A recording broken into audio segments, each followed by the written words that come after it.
안녕하세요. 고요사 북클럽입니다. 오늘 낭독할 작품은 구민성 작가님의 헛발질입니다. 구민성 작가님은 경남 밀양 출신이며 2015년 동화 도자기와 막사발로 등단하였고 햇노인 사랑법, 노익장, 황혼연애 등 많은 작품이 있으며 동화, 소설, 꽁트, 수필 등도 쓰시며 또한 그 작품들을 편집, 낭독까지 하신답니다. 헛발질 이 소설은 아내를 잃고 혼자 된 노년의 쓸쓸함과 황혼연애, 재혼을 다루고 있으며 그에 따른 자녀와의 관계도 다루고 있습니다. 어느 황혼에서도 충분히 일어날 수 있는 이야기입니다. 또한 작가님이 아내를 잃고 절절히 쓴 사부곡이 아닐까 하는 생각도 들었습니다. 이 오디오북의 배경은 4, 5월의 아름다운 정원과 꽃입니다. 눈으로는 감상해 주세요. 그럼 화자는 노년에 어떤 헛발질을 했는지 이야기 속으로 들어가 보겠습니다.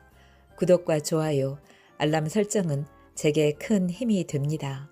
편안한 시간 되세요.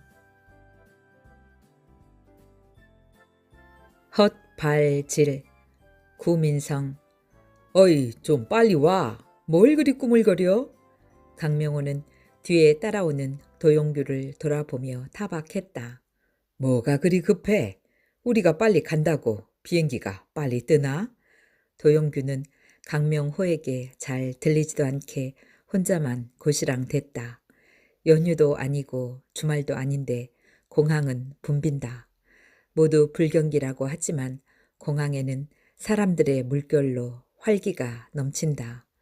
공항의 분위기를 보고 박정재는 우리나라의 경제력이 많이 나아졌다고 만족했지만 강명호는 사람들이 아주 해퍼졌다고 비판했다. 그러나 도용규는 외국 여행보다는 국내 관광이 살아나야 내수 경제의 활성화에 바람직하다고 말했다. 그러니까 똑같은 공항의 모습을 두고 세 사람의 생각은 이렇게 다른 것이다. 지금 동갑내기 세 친구는 캐나다 여행을 떠나면서 무척 들뜬 표정들이다. 사실 그들은 4년 전에 회갑 기념으로 부부 동반 여행을 추진했었다. 그런데 갑자기 박정재의 부인이 폐암 진단을 받으면서 차질이 생기게 되었다. 박정재는 학교 근무 이외의 시간에는 아내의 병 고안에 정성을 기울였다. 하지만 2년 정도 투병하던 아내는 재작년에 먼 하늘로 떠나고 말았다. 박정재는 아내와의 이별 이후에 심한 상실감과 싸워야 했다. 그 상실감은 마치 파도처럼 강하고도 반복적으로 몰아쳤다. 술도 많이 마시고 10년 이상 끊었던 담배도 다시 피우기 시작했다. 그러다가 지난달에 초등학교 교장을 끝으로 40년의 교직 생활도 끝이 났다. 반려자와의 이별, 직장에서의 은퇴, 이 두 가지의 큰 변화로 우울증의 증세를 보이던 그는 정신과 병원에도 다니기 시작했다. 교육계에서는 냉철한 이성과 합리주의자로 유명했던 그도 자신의 큰 변화 앞에서는 힘없이 흔들렸다. 언젠가는 헤어질 것을 아는 것은 이성이다. 그걸 알면서도 계속 끄달리는 것은 감성이다. 사람은 때때로 감성의 파도로 이성의 방파제를 무너뜨리기도 한다. 박정재의 세 자녀는 아버지의 위로 방법으로 해외여행을 생각했다. 물론 세 자녀는 여행이 완벽한 해결책이 아니라는 것도 안다. 하지만 차선책이라도 찾아야 했다. 그렇지 않으면 상황이 더 나빠질 것은 뻔하다고 믿었기 때문이다. 그런데 아버지 혼자 보내기가 걱정돼서 중마고우 두 분과의 동행을 권했던 것이다. 강명호는 할인마트를 운영하는 자영업자인데 성격이 시원시원하고 아주 낙천적이다. 그는 벌써 30년 이상을 하루도 안 빼고 헬스클럽에 다니고 있다. 그래서 어지간한 20대 청년보다 힘과 근육이 좋다. 본인 자신도 군대 시절의 몸보다 더 좋다고 자랑할 정도이다. 재산도 꽤 많이 모아서 노후 대책에는 상당히 여유롭다. 요즘에는 노래방에도 자주 가고 여자친구도 만나면서 젊었을 때보다 더 신나게 산다. 지방 국립대학의 철학과 교수인 도용규는 말수가 적고 생각이 깊지만 친구가 별로 없다. 앉은 자리에서 술 석 잔은 못 마시지만 커피 석 잔은 마시는 취향이다. 그는 박사 학위를 받았지만 이 박사, 김 박사처럼 성씨 뒤에 박사 호칭을 붙이면 싫어한다. 도 박사는 잘못 들으면 노름꾼이 되어버려 깐깐한 그의 심사를 긋기 때문이다. 사실 새 친구는 성격이나 행동 스타일이 너무 달라서 친구 관계가 오래 유지되기 어려울 것처럼 보인다. 하지만 워낙 어릴 때부터 한 골목에서 자란 배꼽 친구였으니까 늘 다투고 삐치고 화해하면서 60년 이상을 어울린 것이다. 이번 여행만 해도 그렇다. 56세가 되던 해에 회갑 기념 부부 동반 여행을 대비해서 5년짜리 적금을 시작했다. 그러나 박정재 부인의 발병으로 여행이 연기되었고 그때 도용규는 적금을 n분의 1로 나누자고 했다. 하지만 강명호는 의견이 달랐다. 어이, 도박, 아니, 도교수. 그렇게 하면 박 교장의 입장이 좀 그렇잖아. 그러니까 사모님이 회복하실 때까지 조금 미루자고. 도용규는 두어 번 반대했으나 결국 강명호의 고집을 꺾지 못했다. 그러던 것이 박 교장의 부인 별세와 정년 퇴직까지 연결된 것이다. 그러나 이번에는 도용규의 부인이 갑상샘암 수술을 받게 되었다. 상황이 이렇게 되니 강명호의 부인도 혼자 나서기가 영 어색해서 그냥 주저앉았다. 하지만 박정재의 자녀들이 간곡히 권해서 남자들만 어렵사리 나선 여행길이다. 이야, 멋있다. 아주 미인이야. 공항 매점에서 뭔가 고르고 있는 한 여인을 보고 강명호가 뱉은 말이다. 그녀는 동양인이라도 키가 크고 늘씬했다. 선글라스를 써서 눈빛은 볼 수 없었지만 전체적으로 이지적인 느낌을 풍겼다. 진달래색 계통의 원피스를 입었는데 보기 좋은 몸매였다. 단연 군계 일학의 글래머였다. 강명호가 도용규의 팔을 툭 치면서 턱짓으로 그녀를 가리켰다. 도용규는 안 보는 척하면서 흘끔거렸지만 강명호는 대놓고 말했다. 이야, 저 여자 몸 좋아 보이네. 박 교장도 한번 보시게. 그러나 박정재는 딴 곳으로 시선을 돌렸다. 아예 관심이 없다는 표정이었다. 어허, 박 교장 한번 보라니까. 진짜 몸 좋은 여잔데? 됐어. 몸 좋은 여자라면 몸 좋은 자네나 많이 보라고. 박정재가 외면하는 동안에도 도용규는 그녀를 흘끔거렸다. 시험 컨닝하는 학생처럼 눈동자만 재빠르게 돌렸다. 하지만 강명호의 너스레는 계속되었다. 아니, 박 교장. 나는 집에 임자가 있고 자네는 늘 혼자니까. 그만해. 혼자 산다고 개나 소나 다 기웃거릴 줄 알았어? 그게 아니고 나는 그냥 미안하네. 분위기가 갑자기 이상해졌다. 강명호는 이내 박정재의 손을 잡으면서 말했다. 이 친구야, 뭘 그런 말로 오해를. 기분 풀어. 강명호는 박정재의 귀에 대고 여보게 친구 웃어나 보게를 몇 소절 불렀다. 그 노래는 몇 년 전에 타계한 가수 박상규의 출세곡이고 노래방에서 박정재가 제일 즐겨 부르는 18번이다. 기내에 들어와서 좌석 번호대로 앉았다. 아까 매점에서 보았던 진달래색 원피스가 앞줄에 창 쪽에 앉고 옆에는 도용규가 앉았다. 도용규는 기분이 무척 좋아 보였다. 뒷줄에 창 쪽, 그러니까 여자의 바로 뒤에는 박정재가 앉고 옆에는 강명호가 앉았다. 비행기가 이륙하자 강명호가 앞자리 도용규의 어깨를 툭툭 치면서 말했다. 어이, 도박. 아, 도교수, 나 좀 봐. 강명호는 도박사라고 부를 뻔하다가 아차 싶어 도교수로 급히 바꾸었다. 그는 박사를 박사라고 부르지 못하니 이게 무슨 홍길동의 운명인가 생각되어 피식 웃었다. 왜 그래? 도용규가 목만 뒤로 돌리면서 묻자 강명호는 재빠르게 말했다. 내가 도교수와 할 얘기가 좀 있으니 이리 오시게. 박 교장하고 자리 바꾸면 되겠네. 뭐? 할 말은 나중에 하지. 나 좀 피곤하니까. 도용규는 자리를 바꾸고 싶지 않았다. 옆자리에 미인을 두고서 내가 왜 자리를 바꾸나 하는 생각이었다. 하지만 여기서 물러설 강명호가 아니다. 어이, 교수님.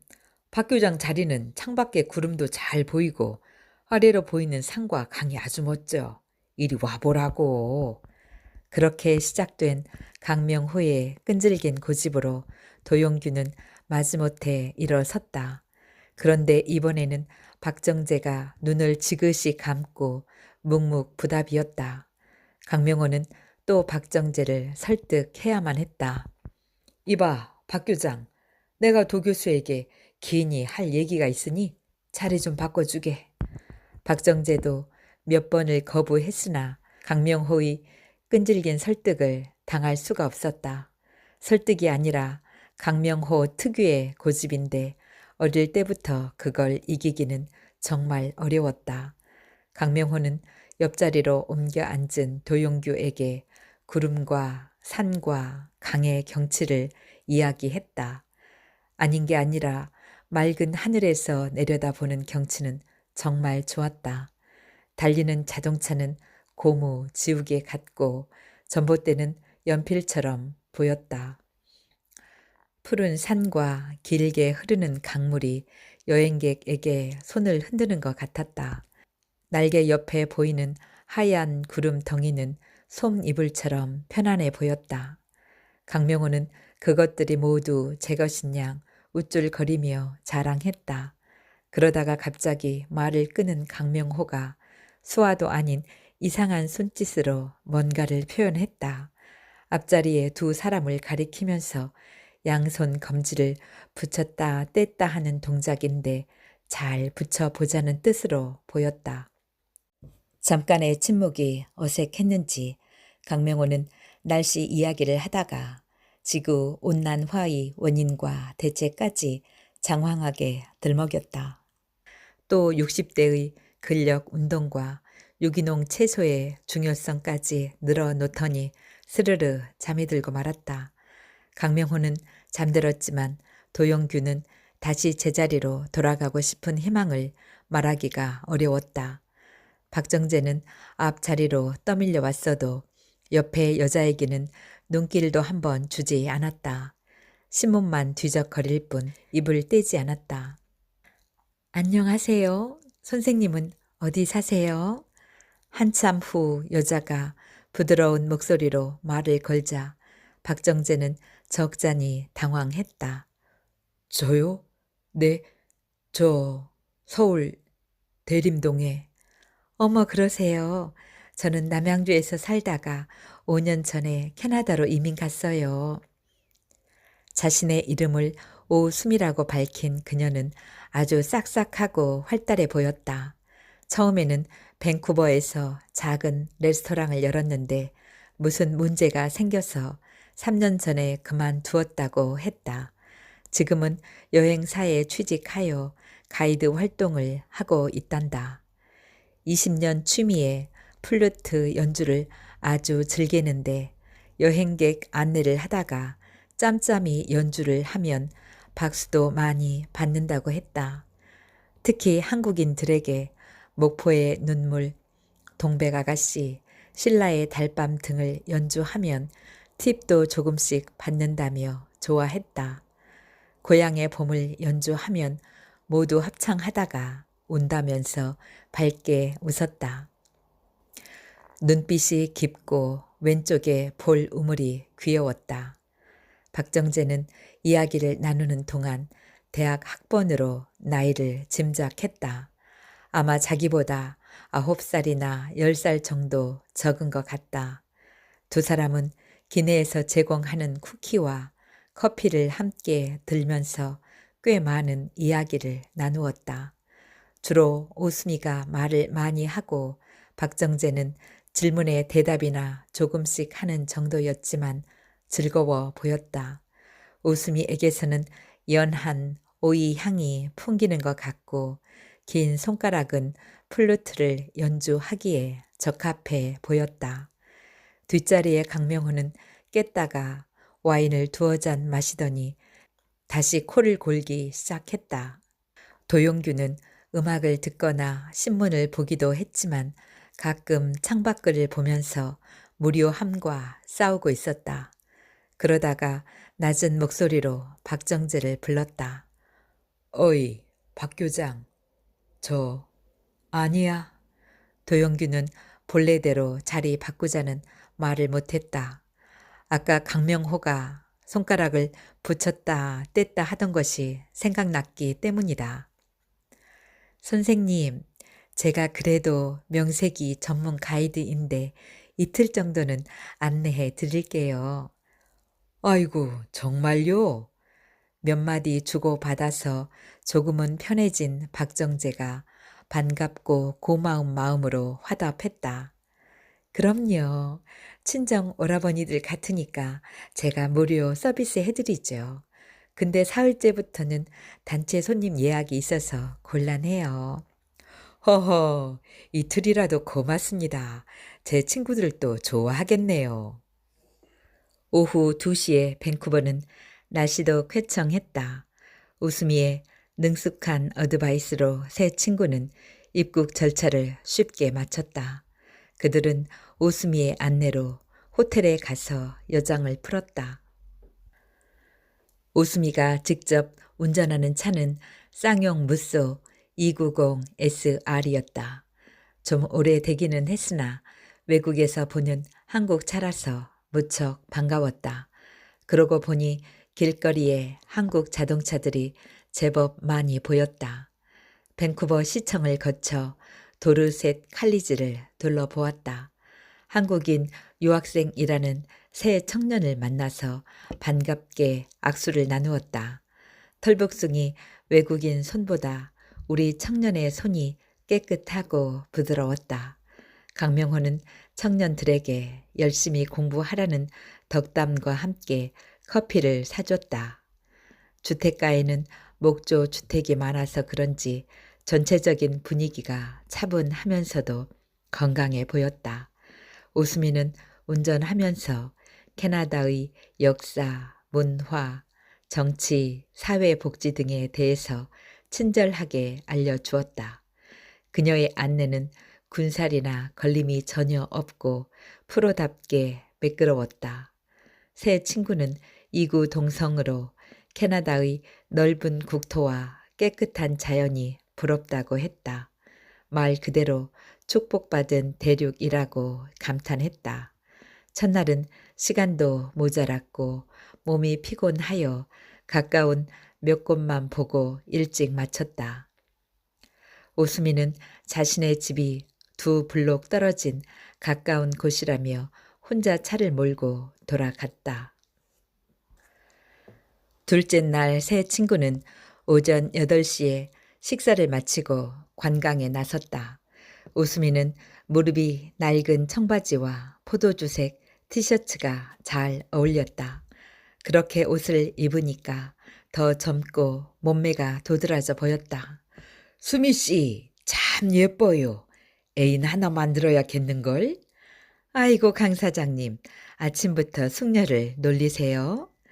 놀리다니요. 천만의 말씀.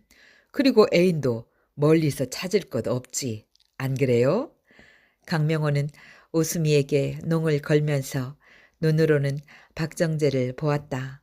간단히 음료수를 마신 네 사람은 유쾌하게 웃으며 차에 올랐다. 운전하는 오수미의 옆자리에는 강명호에게 등을 밀린 박정재가 앉았다. 뒷줄의 왼쪽에 도용규가 앉고 오른쪽에는 강명호가 앉았다. 그렇게 앉고 보니 비행기에서 앉았던 그대로가 되었다. 이것도 모두 강명호의 결정인데 귀국할 때까지 지정석이 되고 말았다. 연어 산란지로 유명한 프레이즈 강을 따라서 무쏘는 힘차게 달렸다. HOPE라는 원목 간판의 내력을 이야기 듣고 한국인 부부가 경영하는 식당에서 점심을 먹었다. 그들은 유리창에 붙은 수많은 종이 태극기를 반가워했고 불고기, 김치, 상추, 생마늘, 콩나물 무침과 된장국도 맛있게 먹었다. 도용규는 뭉클한 감동까지 함께 비벼 먹는다고 표현했다. 현지인들은 밤 9시까지 불도 안 켜고 테니스 게임을 즐기는데 백야 덕분이란다. 이것을 도용규는 하얀 밤이라고 풀이했다. 로키 산맥의 시작점인 해발 6,000m급 로건 산과 마릴린 먼로의 영화 촬영지 주변도 경치가 빼어났다. 캡 룹스를 지나면서 석탄 운반용 열차의 칸수를 세던 강명호가 끝내 포기하니까 오수미는 113칸이라고 알려줬다. 광활한 인삼 농장에 설치된 고려 인삼이라는 대형 간판은 중국 한자인데 주인은 일본인이란다. 그런데 왜 고려를 쓰냐고 물었더니 한국산 씨앗이라서 그렇단다. 씨앗은 한국, 땅은 캐나다, 글자는 중국, 경영은 일본. 이렇게 인삼 한 가지에도 4개국이 얽혀 있으니 글로벌 시대라는 말이 실감났다.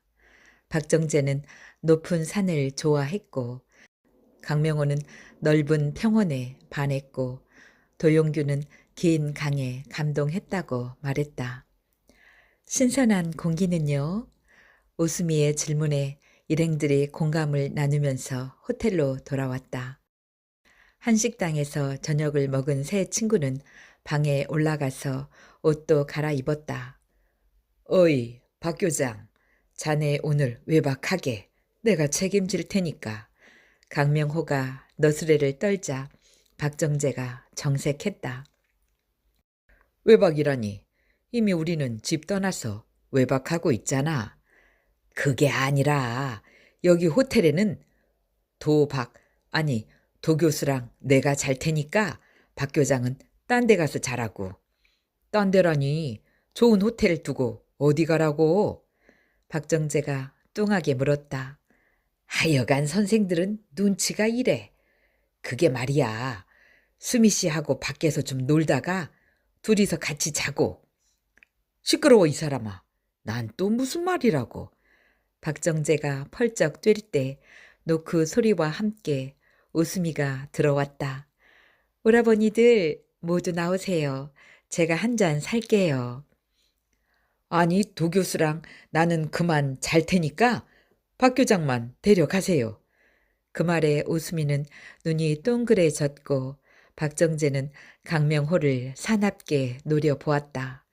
술이라면 내빼는 도용규도 강명호의 독재적인 결정에는 입이 툭 튀어나왔다. 이러니 저러니 밀고 당기다가 결국은 모두 나갔다. 오수미는 평소에 가끔 가는 단골집으로 일행을 안내했다. 꼬냑을 몇 잔씩 마시고 분위기가 좀 풀어졌을 때 강명호가 도용규의 손을 끌고 슬그머니 일어섰다. 우리 교수님 딱 한 잔에 흐물거리네. 내가 방에 데려다 줘야겠어. 강명호는 박정재에게 눈을 찡긋 하더니 오수미에게 정중하게 말했다. 수미 씨, 교장 오라버니 잘 모셔요. 그러나 오수미보다 빨리 박정재가 말했다. 어이, 강 사장, 나도 금방 갈 거야. 술 다 마셨어. 아니, 금방 오지 마. 내일 아침까지는 방문 안 열어줄 거니까. 내 나이가 어때서를 흥얼거리면서 밖으로 나온 강명호가 도용규에게 말했다. 도 교수, 우린 집에 마누라가 있지만 정재 저 친구는 2년 동안 외로웠을 거야. 그러니까 우리가 자리를 좀. 알았어. 난 어차피 술자리에 오래 있는 게 싫으니까. 도용규는 한 잔 마신 술에 배포가 좀 커졌는지 평소 같잖게 호기를 부렸다.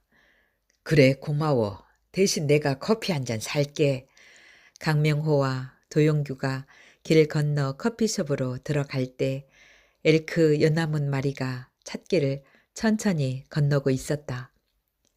여기에서는 아무도 동물을 잡거나 괴롭히지 않는다. 모든 생명체가 더불어 사는 곳이다. 오수미는 박정재와 함께 자신의 집으로 갔다. 은은한 조명 아래서 클리프 리차드의 CD를 틀었다. 그들은 와인을 한 잔씩 더 마시고 키스했다. 감미로운 와인 향을 함께 나누면서 가슴이 뜨거워졌다. 오수미는 스스로 옷을 벗었다. 박정재는 정말 오랜만에 여자를 안았다. 아내의 얼굴이 잠깐 떠올랐으나 오수미의 헌신적인 서비스로 모처럼 만족한 사랑을 나누었다. 박정재는 오수미가 젊은이들처럼 탄력 있고 아름다운 몸을 가졌다고 말했다.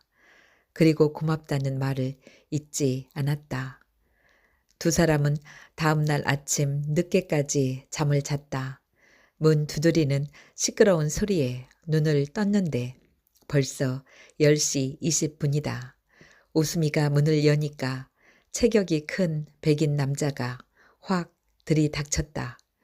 오수미의 전 남편 데이비드였다.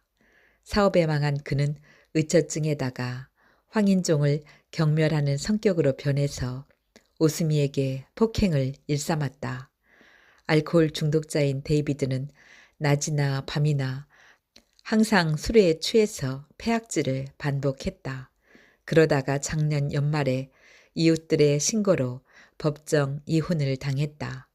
캐나다는 여성과 노인, 어린이, 동물에게 천국과 같은 나라이기 때문에 가해자에게 매우 엄격하다.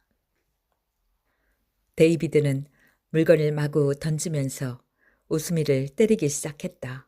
박정재가 제지하려고 그에게 달려들었으나 거칠고 강력한 힘을 당할 수가 없었다. 박정재도 오수미와 같이 폭행을 당했다.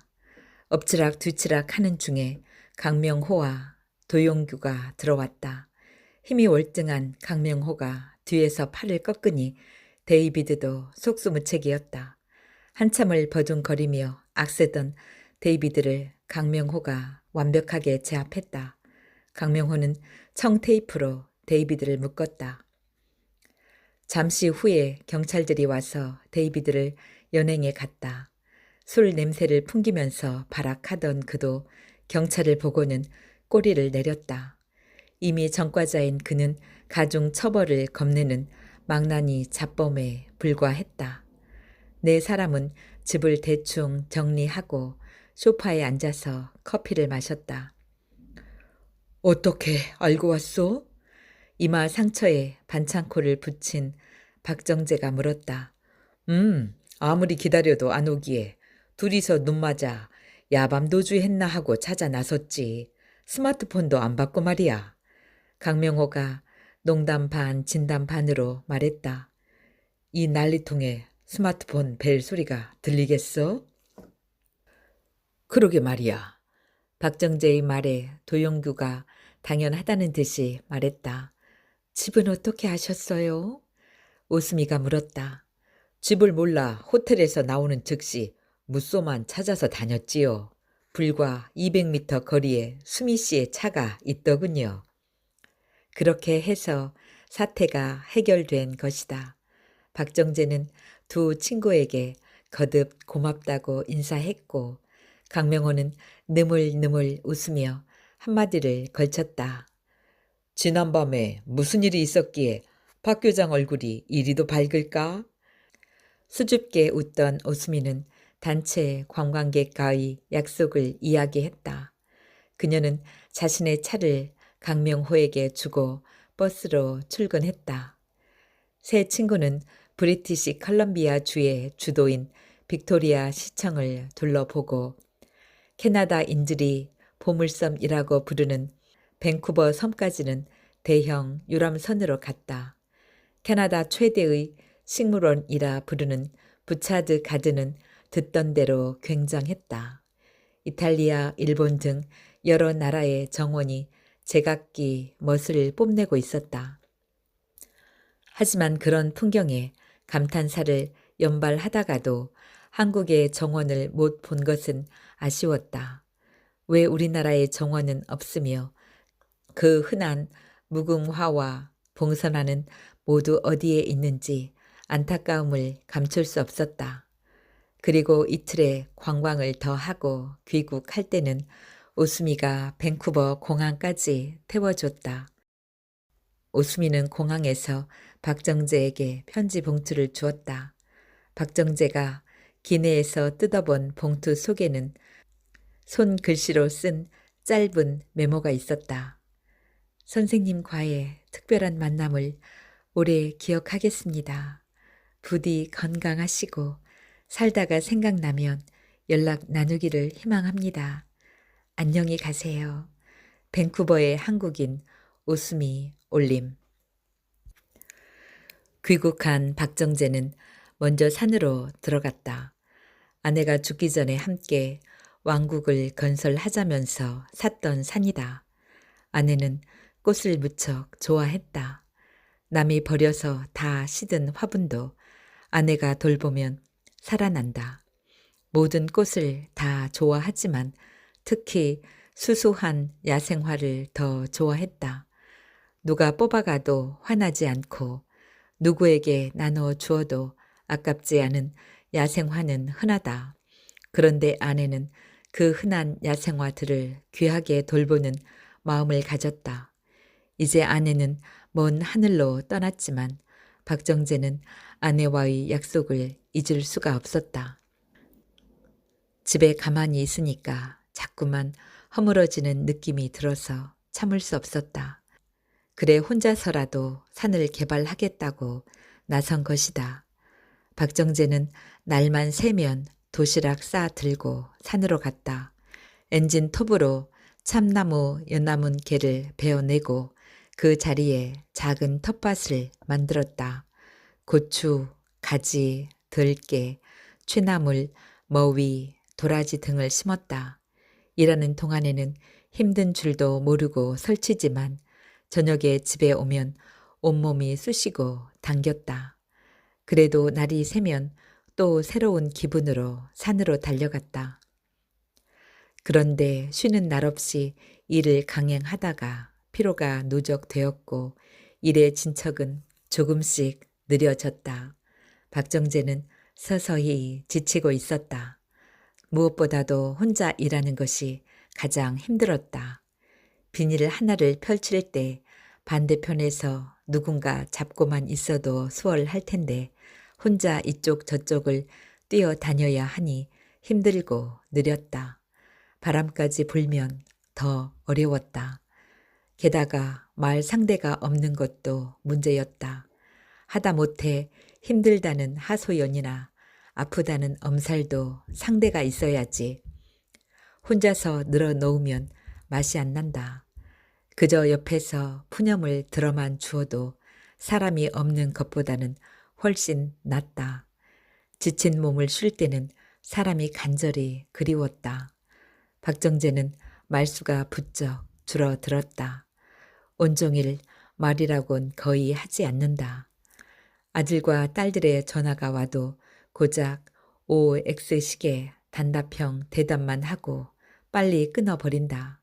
말수가 줄어드는 것에 정비례해서 식사량도 줄어들었다. 그런데 말수와 반비례하는 것이 더 문제였다. 술이 그렇고 담배도 마찬가지다. 기침이 잦고 한숨도 자주 쏟아진다. 강명호에게는 박정재의 변화가 예사로 보이지 않았다. 체중은 줄어들고 근력도 떨어지면서 구부정하게 야윈 모습이다.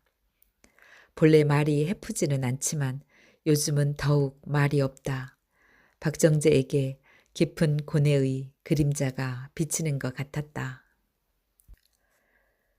눈이 하얗게 내리는 날에 강명호는 박정재의 집으로 찾아갔다. 그러나 박정재는 없었다. 전화도 받지 않았다. 어디 갔을까 생각하다가 얼마 전에 들었던 말이 문득 떠올랐다. 우리 사는 스마트폰도 안 터지는 곳이야. 강명호는 불안한 생각을 감출 수 없었다. 혹시 이 친구가 나쁜 생각이라도 몹쓸 짓이라도 하면 어쩌나. 불안감을 더 참지 못한 강명호는 산으로 급히 차를 몰았다. 임도에는 눈이 소복하게 쌓여 있었다. 저만치 산길 한편에 청색 더블 캡이 보였다. 새하얀 배경에 파란 자동차는 괴기스러울 정도로 선명해 보였다. 강명호는 차에서 내려 더블 캡으로 뛰어갔다. 다행히 박정재는 운전석에 앉아 있었다.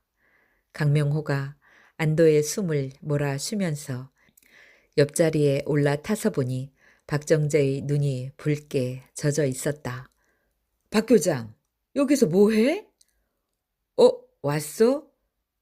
마누라 생각 좀. 그 사람은 산을 좋아했고 눈도 좋아했고 눈 쌓인 산은 더 좋아했지. 이 사람 참 무슨 사춘기 머슴애야? 그런 감상에 젖을 여유가 있어? 왜 마누라 없으면 추억도 다 지워야 하나? 아니 그게 아니고 사실 자네에게 할 말이 있는데. 항상 시원시원한 강명호도 이번엔 쭈뼛거리며 말머리가 잘 열리지 않는다.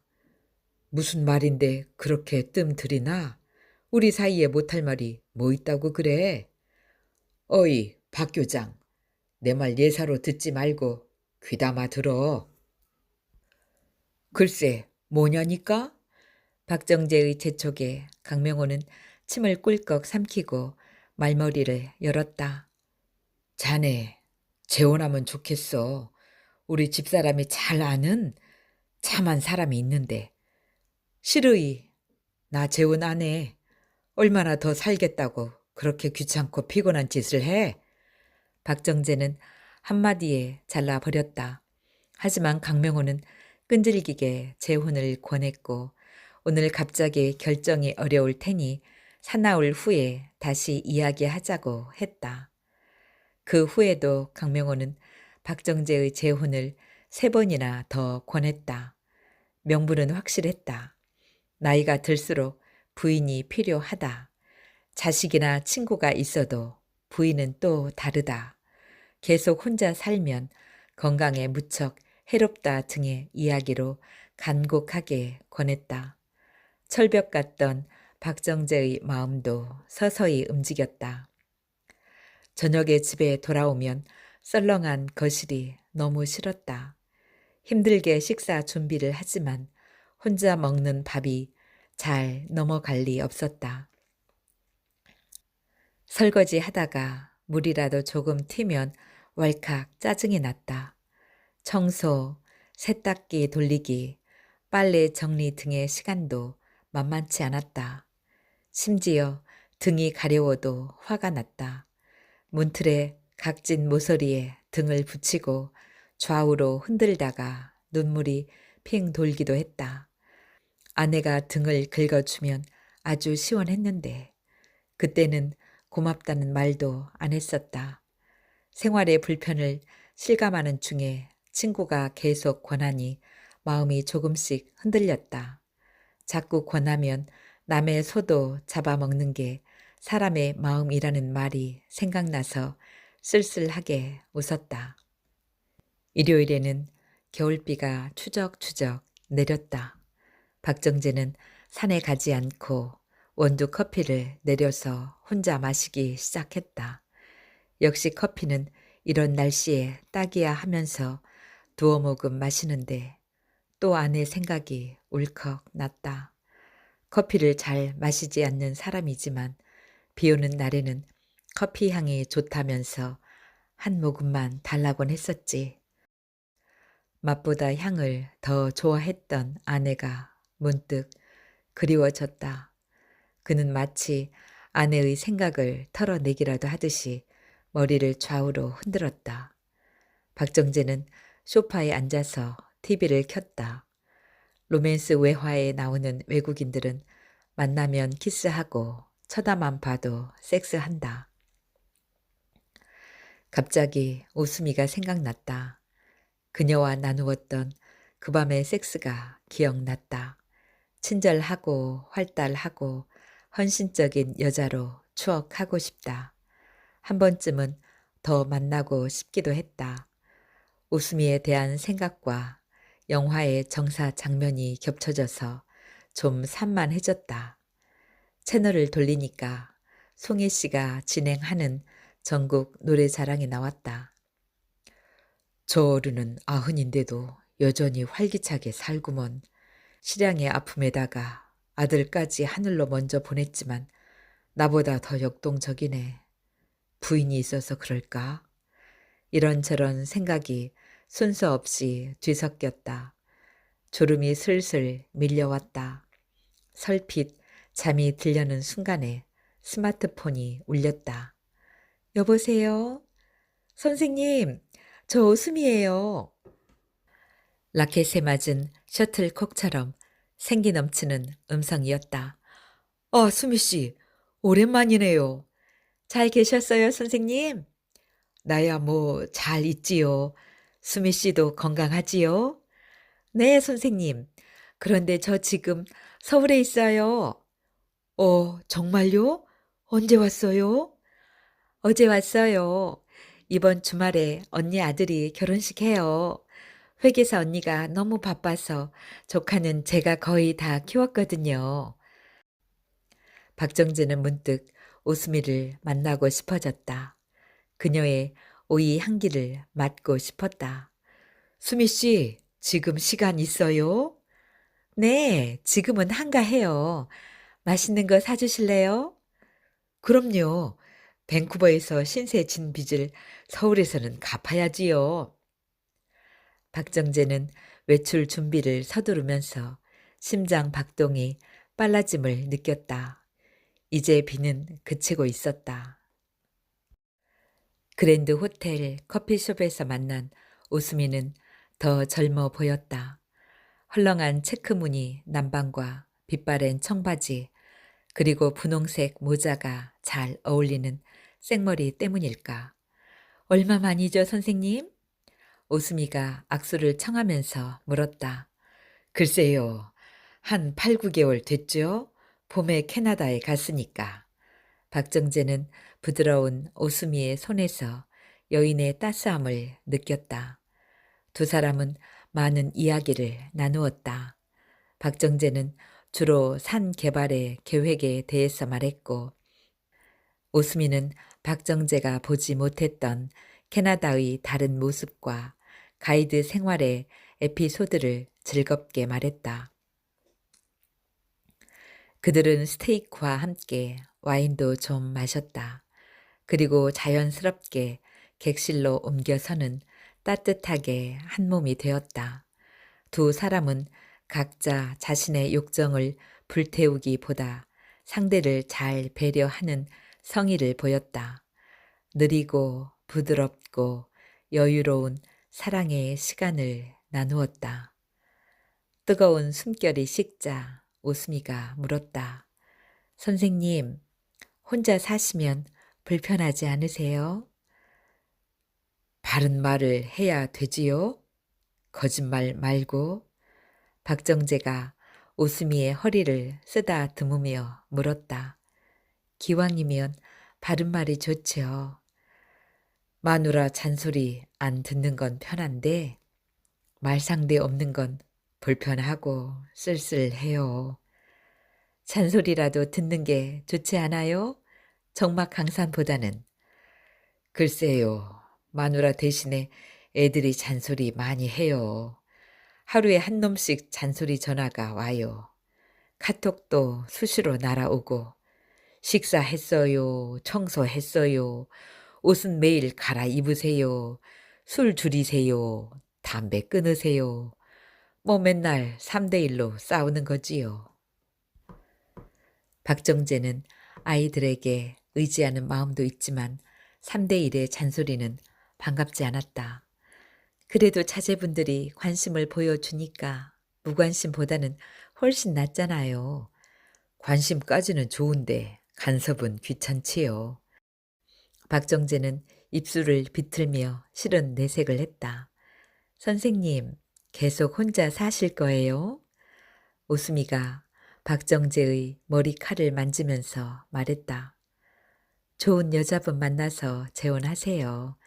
남자는 혼자 살면 안 좋대요. 여자는 혼자 살면 좋은가요? 사람마다 다르겠지만 저는 혼자가 편해요. 아직은 싱글의 자유가 좋아요. 박정재는 상대가 오수미라면 재혼도 괜찮다고 생각했다. 그러나 그 말을 입 밖에 낼 용기는 없었다. 산에서 작업하고 있는데 강명호가 왔다. 박정재는 믹스 커피와 군 고구마를 냈다. 어이 박 교장, 내가 말하던 그 참한 아주머니가 강 사장, 나 말이야. 나도 실은 재혼하고 싶어. 정말이야? 그래. 하지만 내가 원하는 상대는 싱글의 자유를 원해. 그게 좀 문제야. 강명호가 들어보니 상대도 있다는 말인데 그렇다면 참한 그 아주머니 이야기는 굳이 꺼낼 이유가 없다는 생각이 들었다. 흐흐흐, 그럼 뭐야? 박 교장 혼자의 짝사랑인가? 강명호가 군 고구마 껍질을 벗기며 장난기 묻은 얼굴로 물었다. 아니, 그녀도 날 좋아하긴 해. 하지만 결혼 생각은 없나 봐.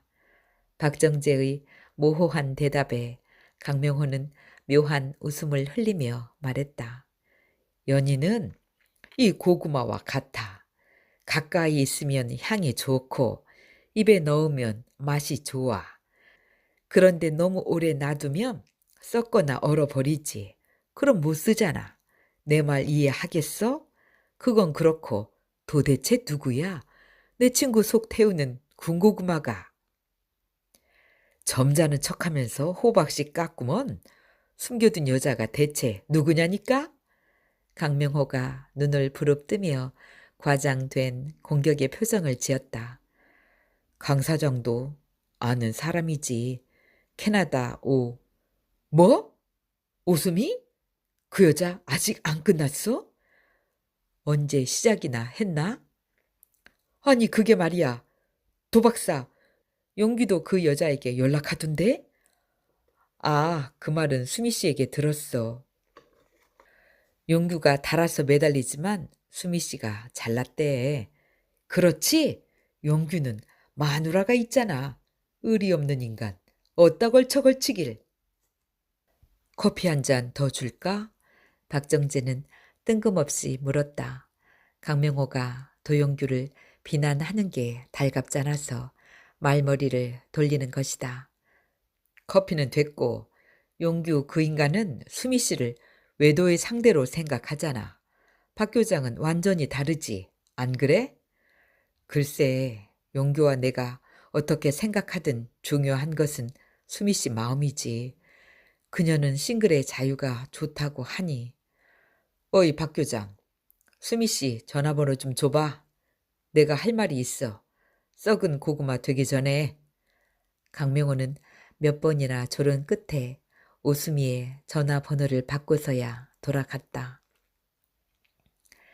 일주일 후에 박정재는 우수미의 전화를 받았다. 선생님, 저 수미예요.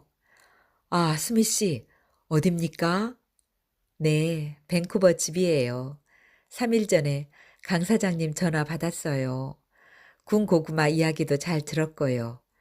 저 혹시 불쾌했습니까? 아니요. 사흘 동안 많이 생각했어요. 제 생각을 이메일로 보내드릴게요.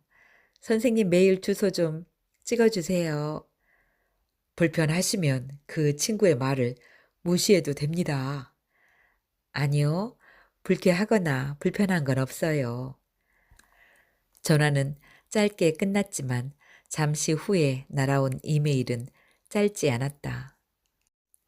선생님, 우리가 알게 된 것은 얼마 아니지만 저는 나름대로 깊이 생각했어요. 그래요. 저는 선생님이 푸근하고 좋아요. 그러니까 2번이나 몸을 섞었고 눈에 안 보이면 그립기도 했어요. 하지만 좋다고 다 결혼할 수는 없어요. 우리가 분별심 없는 애들도 아니고 이젠 인생 후반부의 갈무리를 시작할 때라고 봐요. 남녀 관계는 멀리서 바라볼 때와 가까이서 부대에 낄 때의 관점이 다르다고 해요. 지금 우리가 결혼한다면 용기 내어 시작했다가 어느 순간에 등을 돌리면 추하게 되어요. 추한 것은 비참한 것이죠. 그러니까 급하게 결정하지 말고 좀 더 깊이 생각해서 후회 없는 선택을 하고 싶어요. 좋을 때 조심해야 한대요. 전 겉으로 보이는 모습만으로 판단해서 당한 아픔이 이미 있거든요. 그래서 자라목처럼 안으로 숨는 건지도 몰라요. 겉으로 털털해 보이는 행동도 습속 곤충의 위장술 같은 거예요. 식사 잘 챙겨 하시고 늘 건강에 유의하세요. 상처가 두려운 여자. 박정재는 이메일을 3번이나 읽었다. 그리고 답장을 썼다. 수미 씨, 메일 잘 읽었습니다. 인터넷이 과연 좋군요. 옛날에 국제 우편이라면 몇 날 며칠이 걸렸을 텐데요. 수미 씨 말이 맞습니다. 차근차근 생각해 봅시다. 아직 한참을 더 살 수도 있는 재혼 문제를 금방 결정하는 건 역시 성급하지요. 아무리 바쁜 세상이라 하지만 사랑까지 인스턴트로 하는 것은 저도 반대입니다. 용기가 없어 모양 좋은 프로포즈를 못했습니다.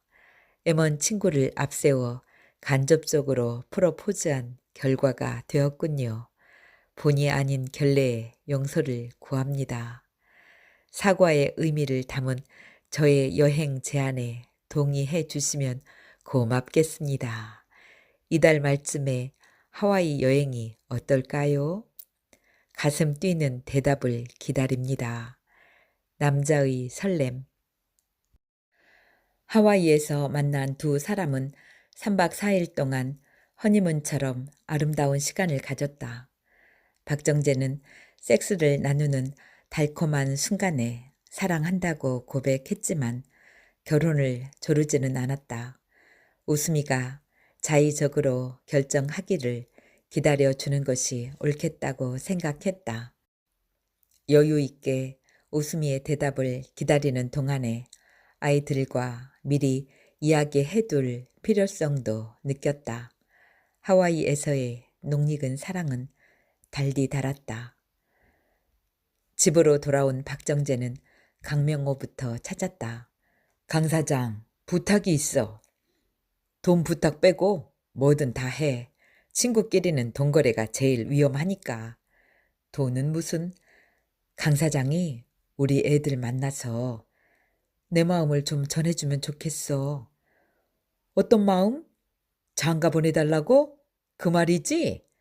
박정재는 머뭇거리다가 겨우 입을 뗐다. 애들이 뭐라 할까? 그러지 말고 박 교장이 직접 말해. 걔들도 어린애가 아닌데 직접 말하면 모두 알아들을 거야. 그래도 말하기가 좀 저거 엄마 죽고 3년도 안 됐는데. 아니 박 교장, 지금이 무슨 조선시대야? 3년 지나서 재혼하길 원하면 자식들도 심효살이 3년 하라고 해. 3년이 힘들면 1년, 아니 한 달이라도 해보라고 해. 세월이 어느 땐데 3년 타령이야. 그게 3년 근신을 애들이 말하는 게 아니고 내가 말 꺼내기가 좀 그렇다는 거지. 마누라 무덤에 잔디도 덜 올라와서. 좋아, 자네가 말하기 거북하면 내가 형기에게 말하지. 강명호는 역시 일 처리가 시원시원하다. 다음 날 강명호는 현기를 집 근처 찻집으로 불렀다. 현기야, 나는 말 어렵게 돌릴 줄 모르니 결론부터 말하마. 내 아버지 장가 보내자. 내 생각은 어떠냐? 아버지를 장가 보낸다고요?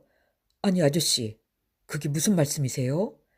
현기는 눈이 동그래져서 강명호를 쳐다보았다. 말 그대로야.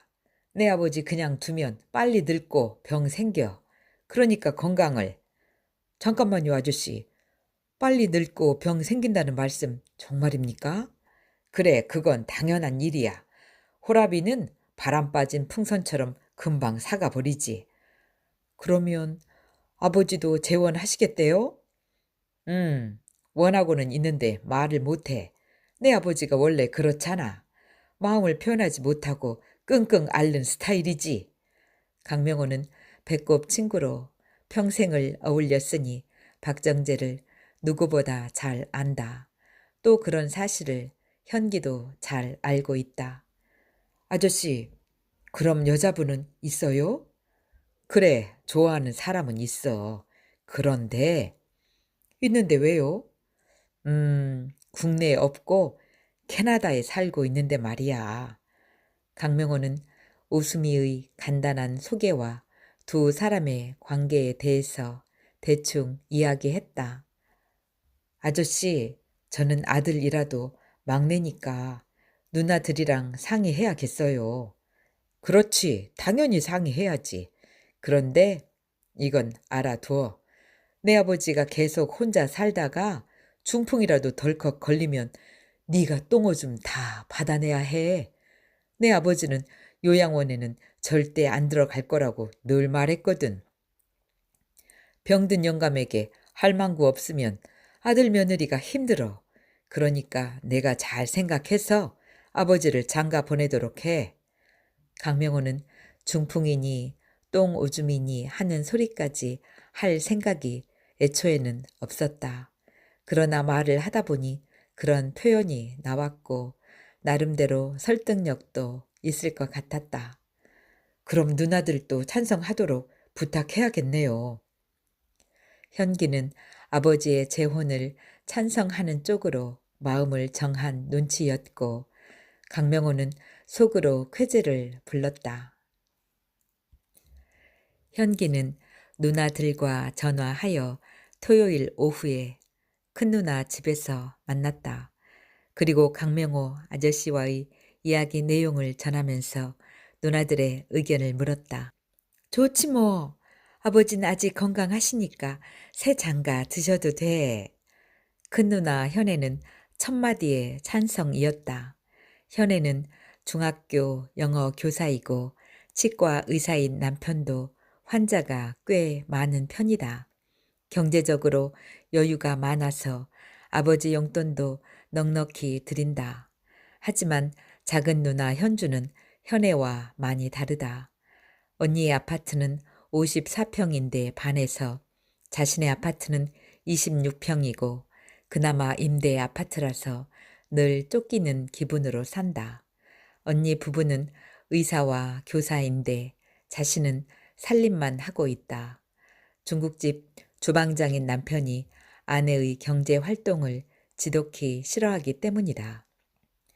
현주의 남편은 사기꾼 같은 후배의 꼬드김으로 주식 투자에 빠졌고 5년 동안 모았던 식당 개업 준비금을 홀랑 다 날렸다. 그 일로 부부는 대판 싸웠다. 돈이 궁한 현주는 친구를 따라서 다단계 사업에 뛰어들었다.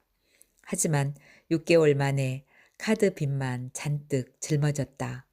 아직은 남편이 모르고 있지만 현주는 날마다 바늘방석이다. 벌이도 시원찮은 부부가 번갈아 사고를 쳤으니 집안 꼴은 그야말로 엉망이었다. 현애는 어릴 때부터 부모의 칭찬을 많이 들었으나 현주는 항상 언니 때문에 손해본다고 생각했다. 자연히 현주는 언니에 대한 경쟁심과 피해의식이 많았다. 그렇지만 음주와 가물을 빼고는 현주가 큰소리 칠 것이 없었다. 언니 부부는 해마다 한 번씩 외국 여행을 다니지만 현주 부부는 아직 제주도에도 가지 못했다. 5년 전 애들 데리고 해운대에 다녀온 후로 부부 여행이라곤 한 번도 못했다. 그리고 애들의 공부도 비교가 안 될 정도로 차이났다.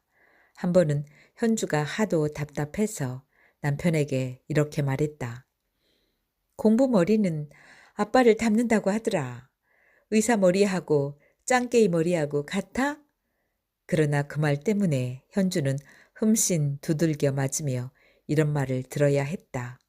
그래, 나는 대가리 나쁘고 힘만 세다. 어쩔래? 현주는 매사에 불평이 많고 삐딱했다. 특히 언니의 말이라면 아무리 옳은 것이라도 반대했다. 일단 반대부터 먼저 해놓고 그 다음에 반대의 명분을 찾는 시기다. 싫어. 난 아버지 재혼에 반대야. 그딴 걸 뭐 때문에 해? 왜 반대야? 아버지도 여생을 행복하게 보내실 권리가 있잖아. 하여간 난 반대야. 글쎄, 반대의 이유가 뭐냐니까. 현애가 답답하다는 표정으로 물었다. 말해봐. 왜 반대하는지 이유를. 언닌 왜 그래? 엄마 자리에 딴 여자가 있는 게 좋아? 물론 안 좋지. 하지만 엄만 지금 없고 아버지 옆에 아무도 없는 건 더 안 좋아. 새로운 짝이 필요해. 이왕이면 아버지가 사랑하는 여자면 더 좋겠지. 난 싫어. 우리 엄마 자리에 다른 여자가 있으면 안 돼. 절대로.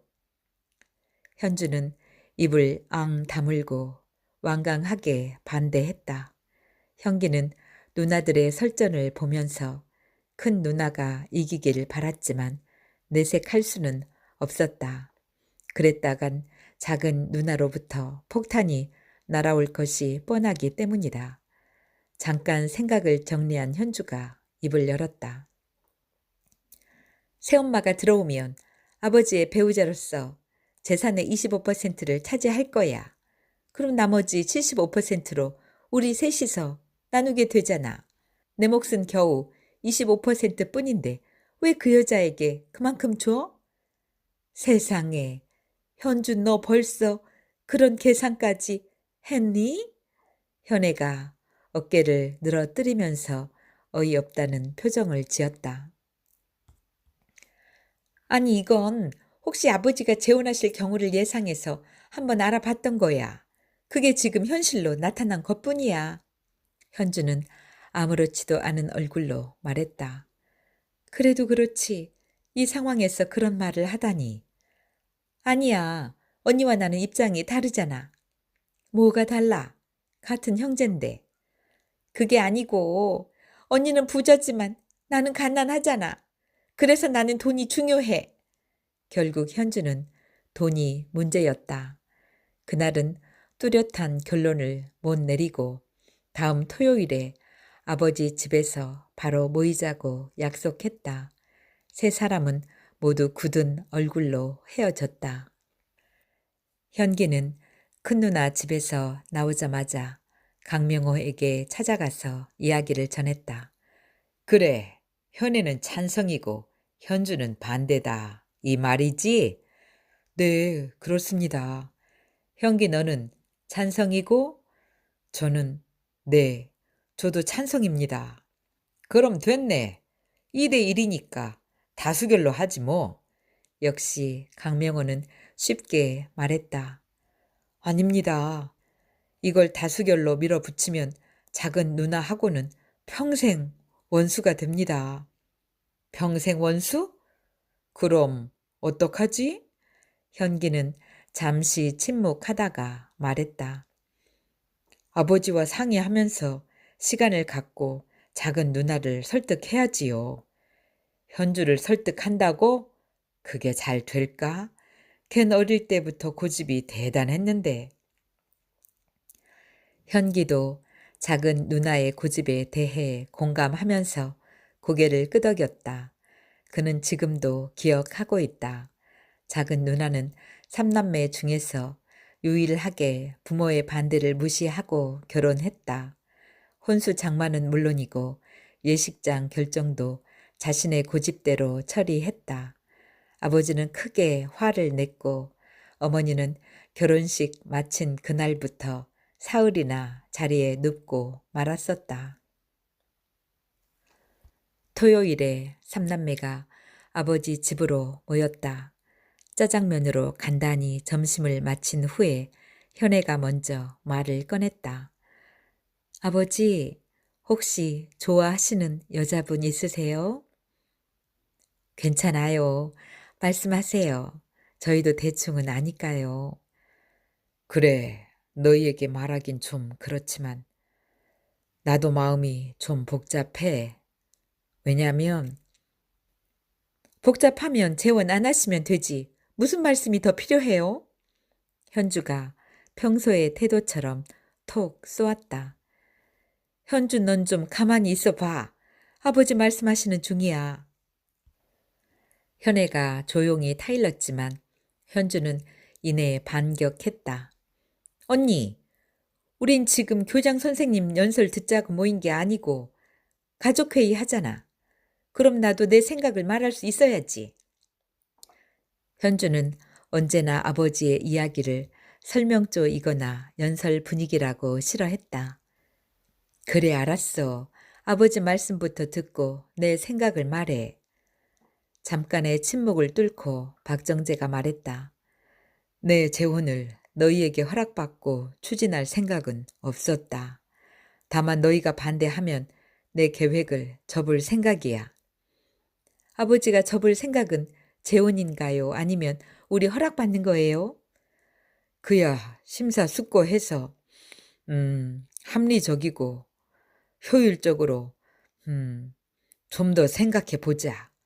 현주는 또박또박하게 도발적으로 질문했고 박정재의 대답은 두루뭉술했다. 그렇게 시작하여 가족들은 각자의 생각을 충분히 이야기했다. 하지만 현주의 고집은 바뀌지 않았다. 현주야, 잠깐 언니 좀 보자. 현애가 먼저 안방으로 들어갔고 현주도 엉거주춤 뒤따랐다. 잘 봐. 이 방이 엄마 아버지가 38년 동안 사시던 방이야. 우리가 엄마의 젖을 먹으며 컸던 방이야. 나도 이 방에 다른 여자가 들어오는 게 별로 안 좋아. 하지만 아버지 혼자 이 방에 계시면 더 안 좋아. 언니, 그래도 그 여자가 4분의 1이나. 그건 법으로 정해진 거야. 좋아. 정 그러면 내 몫을 모두 너에게 주마. 달리 생각하지는 마. 내가 너보다 좀 여유가 많으니까 주는 거야. 그렇게 하면 넌 50%가 되겠구나. 어때? 언니, 왜 그렇게까지 해야 하지? 아버지를 위해서야. 새엄마가 아니고 우리 아버지 말이야. 차라리 재혼보다는 정 외로우시면 여자친구나 한 분 사귀면 되잖아. 아니야. 여자친구와 아내는 달라. 현주는 골똘히 생각하는 눈치였다. 고집 부려서 언니 몫에 상속금을 확보했지만 기분이 썩 좋은 것만은 아니었다. 울어서 장난감을 차지하던 어릴 때의 기분과는 달랐다. 거실에 나온 현주가 불쑥 말했다. 아버지, 재혼하시기 전에 재산을 좀 나눠주세요. 절반이라도 미리. 그게 무슨 말이냐? 박정재가 놀란 눈빛으로 물었다. 현애는 현주를 쏘아보고 현기는 간이 조마조마했다. 아버지 재산이 나중에 그 여자에게 많이 넘어가잖아요. 돈은 그 여자의 자식들에게 갈 수도 있고 또 그만두지 못해? 현주, 너 이놈의 자식. 아비가 아직 눈 퍼렇게 뜨고 있는데. 뭐라? 재산 나눠달라고?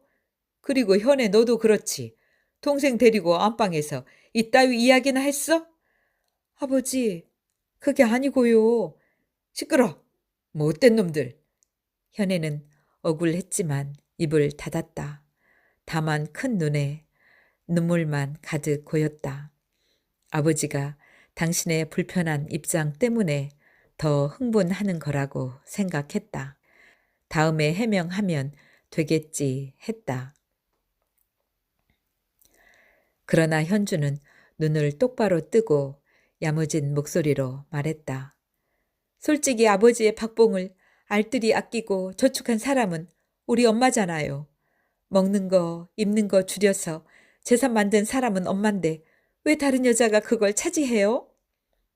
현기는 가족들의 눈치를 보면서 입이 바싹 말랐다. 강명호 아저씨가 말했던 중풍, 똥오줌 따위의 말이 자꾸 떠올랐다. 그래서 아버지의 재혼을 원했는데 지금 재산 문제가 나오니까 생각이 좀 복잡해졌다. 박정재는 심호흡을 두어 번 한 후에 조용히 말했다. 아비 아직 재혼 안 했고 너희들 의견을 물어봤을 뿐이야. 그런데 벌써 재산 문제를 말하다니 너무 빠른 거 아니야? 전체 의견을 정확히 밝혔을 뿐이에요. 그리고 언니는 아까 했던 약속을 각서로 써줘. 무슨 각서? 언니 몫의 25%를 나에게 준다고 했잖아. 그거 말이야. 현주가 입술을 꼭 다물면서 현애를 노려보고 박정재는 담배를 들고 베란다로 나가버렸다. 현주 너 정말 언니 말도 안 믿고 그렇게까지? 언니를 안 믿는 게 아니라 세상을 안 믿고 돈을 못 믿어. 그뿐이야. 작은 누나 정말 너무하네. 현기가 처음으로 한마디 하자 현주가 고함을 빽 질렀다. 뭐가 너무해. 내 말에 틀린 거 있어? 그렇게 해서 집이 더 소란해졌다.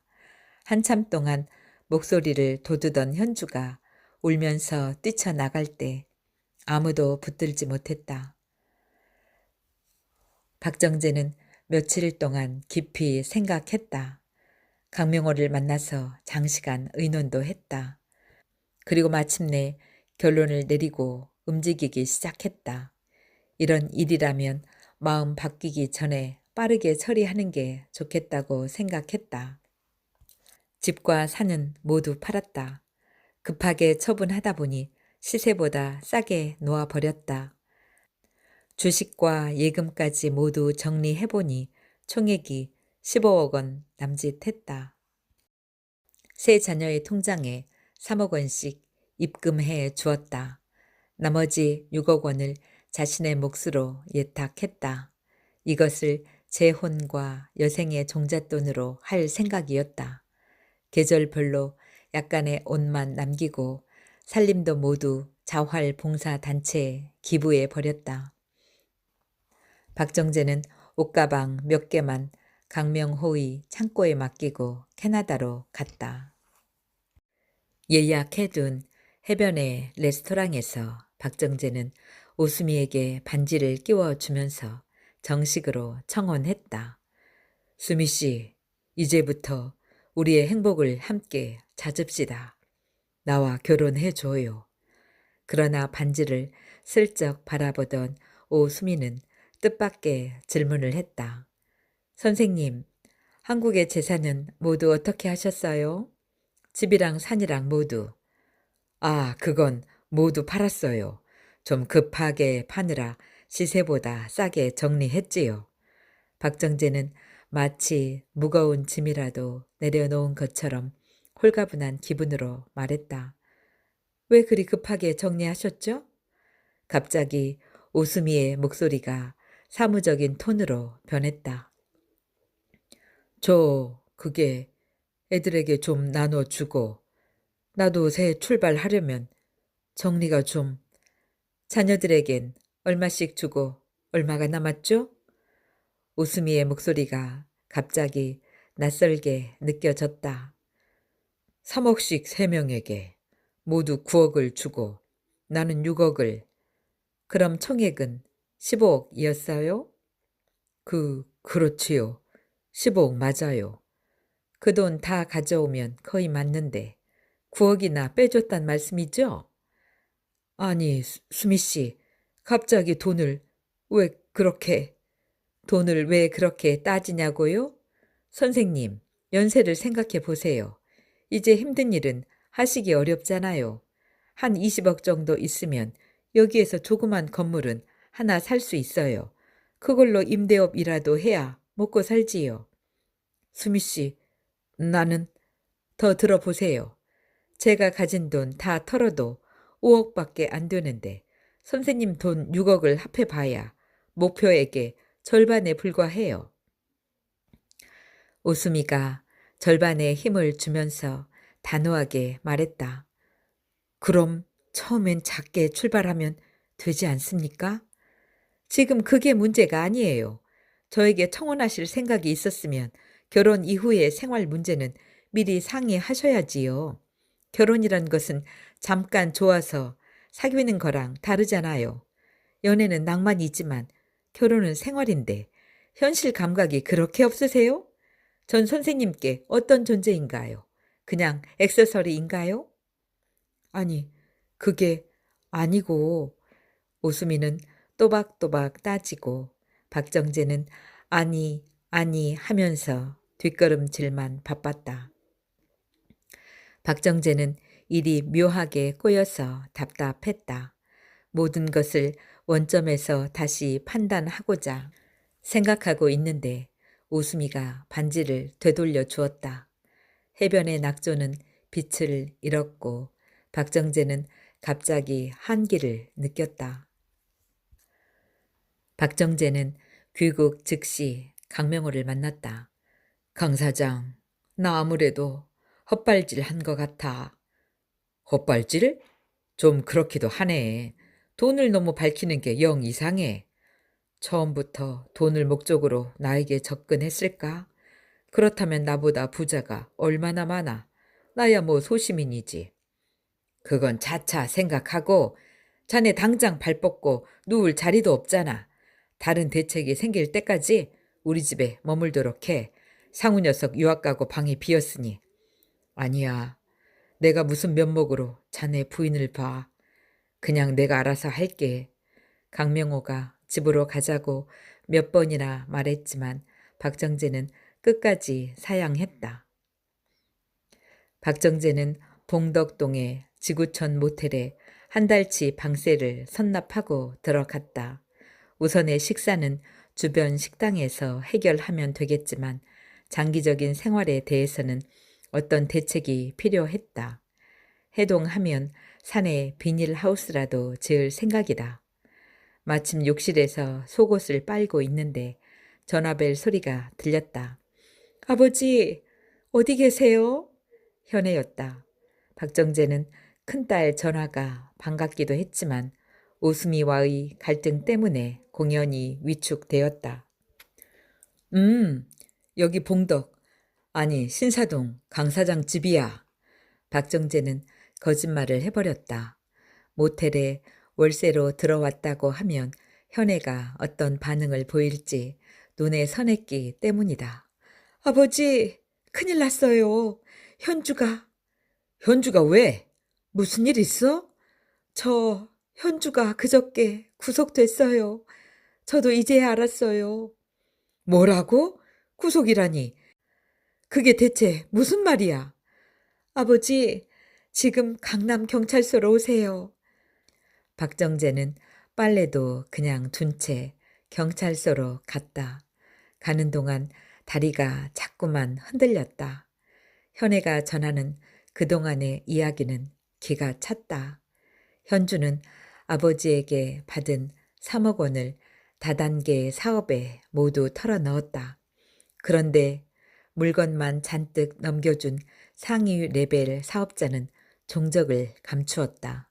현주는 물건 하나라도 더 팔기 위해 이리저리 뛰면서 발바닥에 불이 나도록 설쳤다. 그러다가 여고 동창생을 만났다. 그 친구가 손을 끄는 대로 따라가 보니 주부 도박판이었다.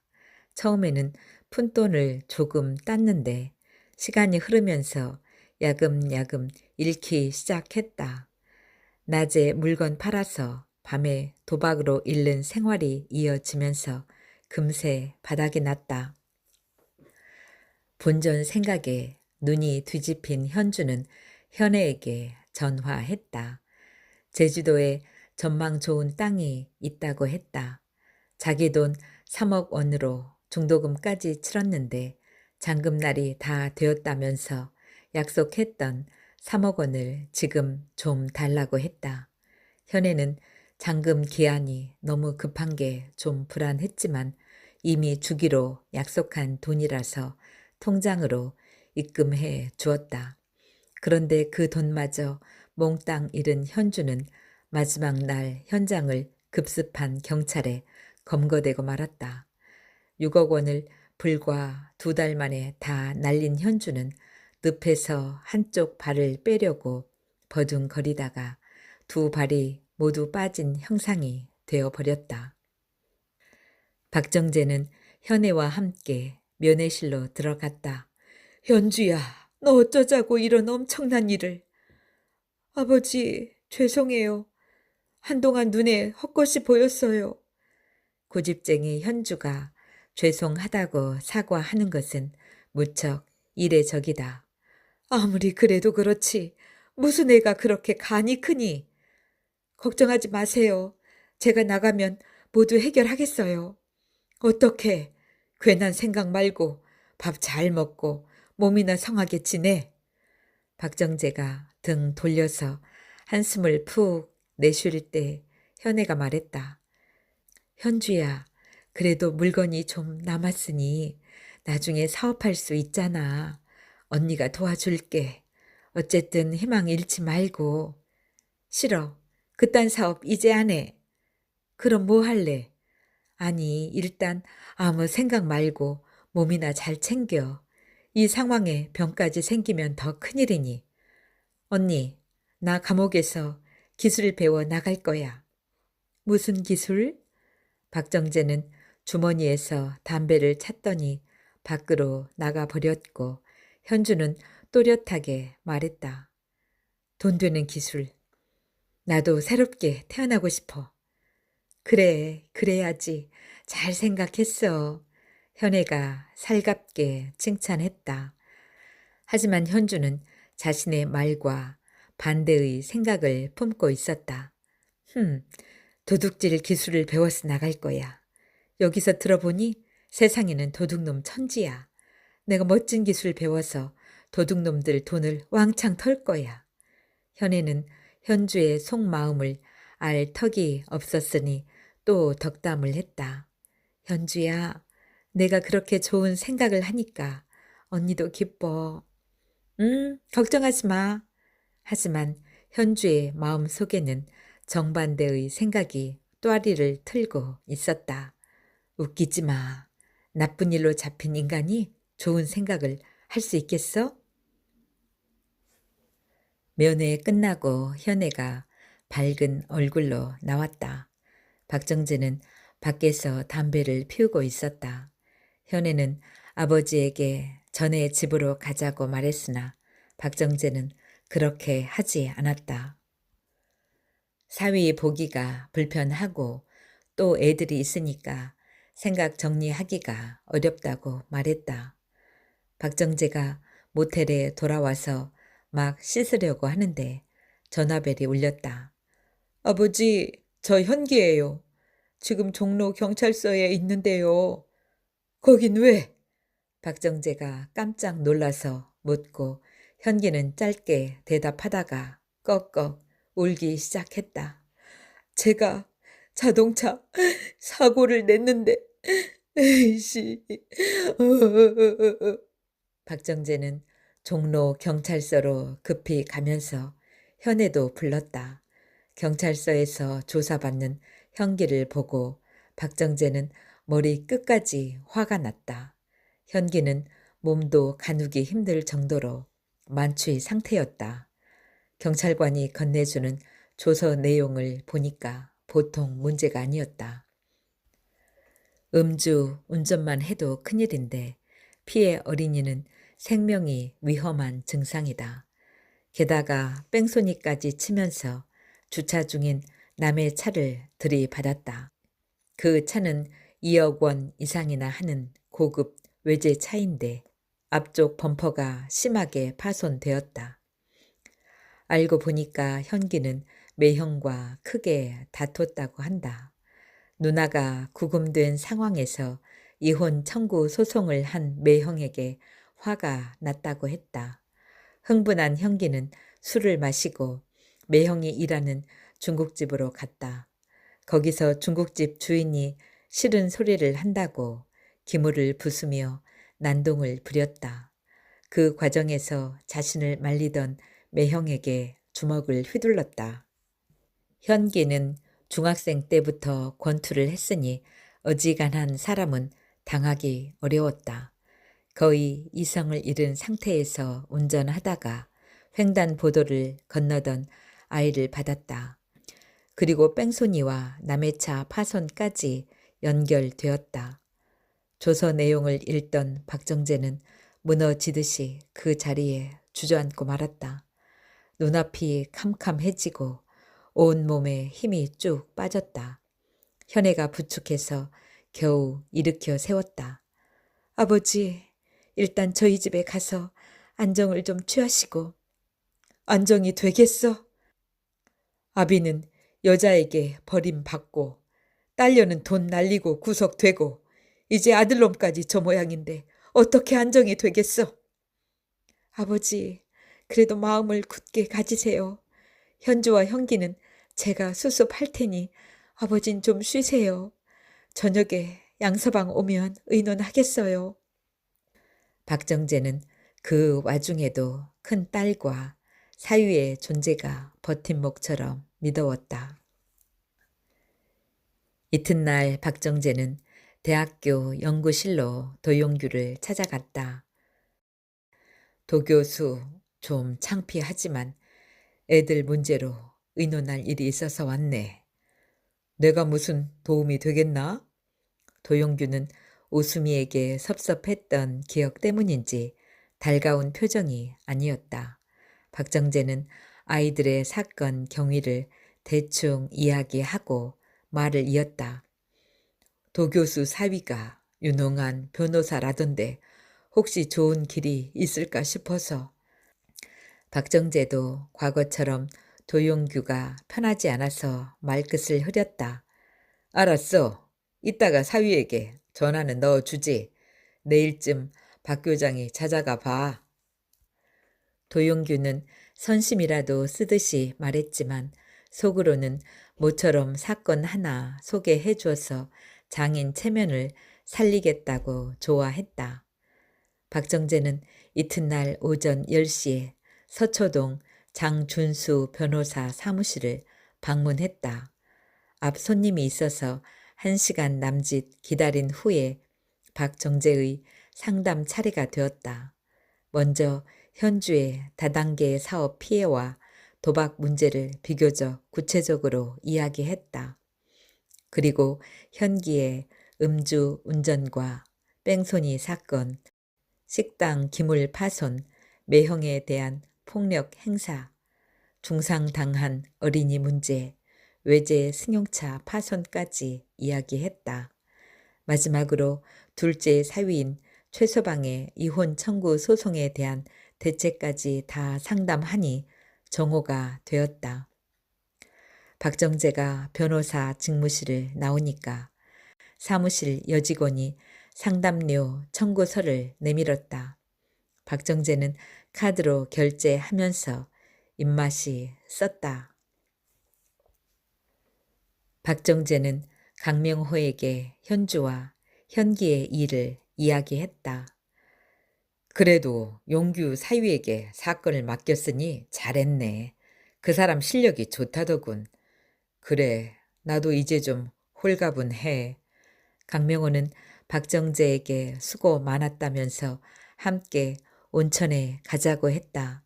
두 친구는 모처럼 수안보까지 가서 온천욕을 하고 점심으로 칼국수를 먹었다. 박정재는 돌아오는 차 속에서 말했다. 강 사장, 나 아무래도 세상을 잘못 살았지? 왜 또 그런 소리를 해? 목욕 잘하고선. 애들 잘못 키워서 늙음하게 경찰서와 변호사 찾아다니는 꼴이 참 한심해. 뭐 애들이 그럴 수도 있지. 크게 생각하고 애들 잘 다독거리게. 그래도 자식인데 어쩌겠나. 평생 남의 자식들 수천 명을 가르쳤는데 내 새끼는 저 모양이니 아무래도 내가 세상을 잘못 살았어. 크게 헛발질 한 거야.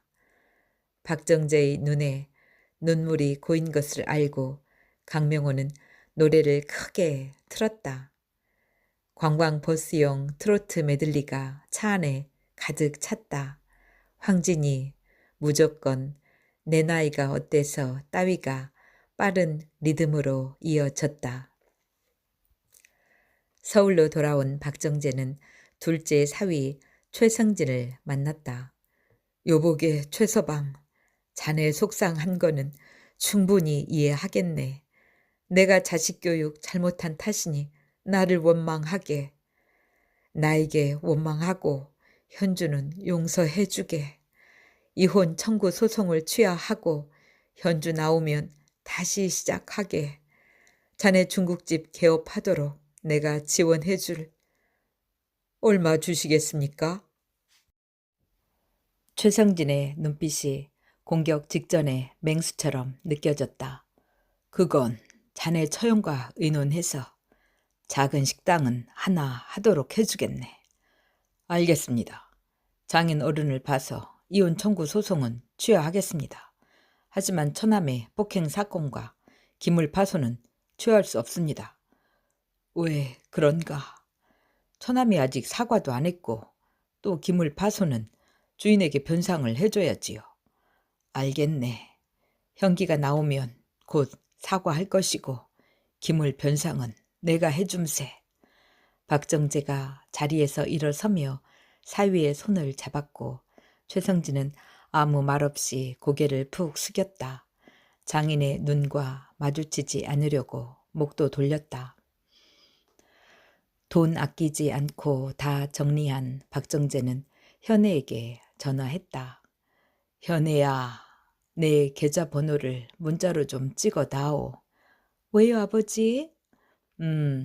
아버지가 갖고 있는 돈을 내가 보관하는 게 좋겠다. 아버지는 해프지만 너는 엄마 닮아서 야물잖아. 아버지, 그러지 마시고 작은 아파트 전세라도 그건 나중에 하면 되고 우선은 내가 좀 보관해. 그게 좋겠어.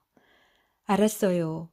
그리고 저녁은 양서방과 함께 드시도록 치과 근처로 오세요. 일 없다. 집에서 애들하고 먹어. 가능하면 애들한테서 눈 떼지 말고.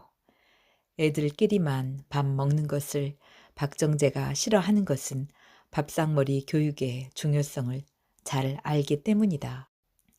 자신이 애들을 키울 때 부족했던 것을 후회하는 부분이기도 했다. 박정재는 현애의 계좌로 돈을 송금했다. 다른 처리는 편지에 써두었으니 이제 떠나자고 생각하며 차에 올랐다. 아내와 함께 여행했던 추억을 떠올리며 경남 밀양으로 향했다. 급할 것도 없으니까 국도로 천천히 운전했다. 산 개발에 자금도 없고 아무런 꿈도 없어져서 존재감이 무너지는 것을 뚜렷하게 느꼈다. 시들어가는 꽃잎이 생각났다. 아내가 있으면 그런 꽃도 잘 살리는데 하다가 픽 웃었다. 해질 무렵에 밀양 단장면의 조용한 강변에 차를 멈추었다. 좁은 비포장 길이라서 다른 차들이 거의 없는 곳이다. 갈대와 억새가 복잡하게 섞인 강변에는 잠자리가 많이 보였다.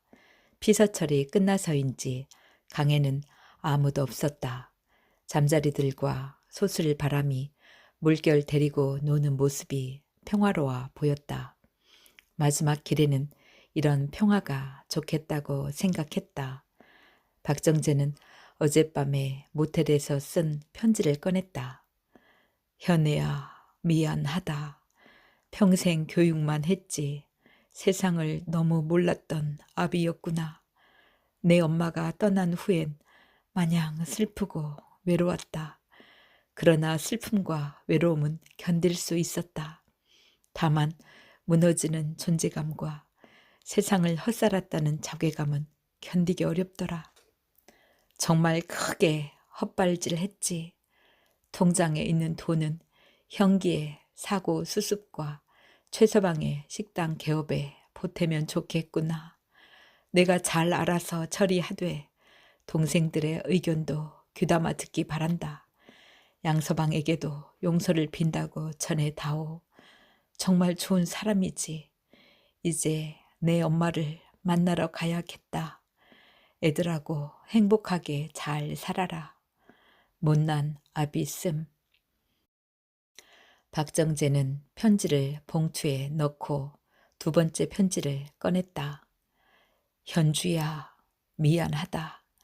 이제서 말하지만 내가 처음 세상에 왔을 때 할머니가 무척 서운해 하셨단다.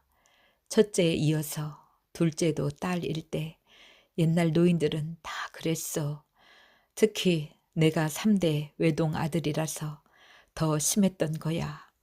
할머니가 계실 땐 너를 한번 안아주기도 힘들었어. 아마도 그런 이유로 너는 차별당한다는 생각도 자주 했을 거야.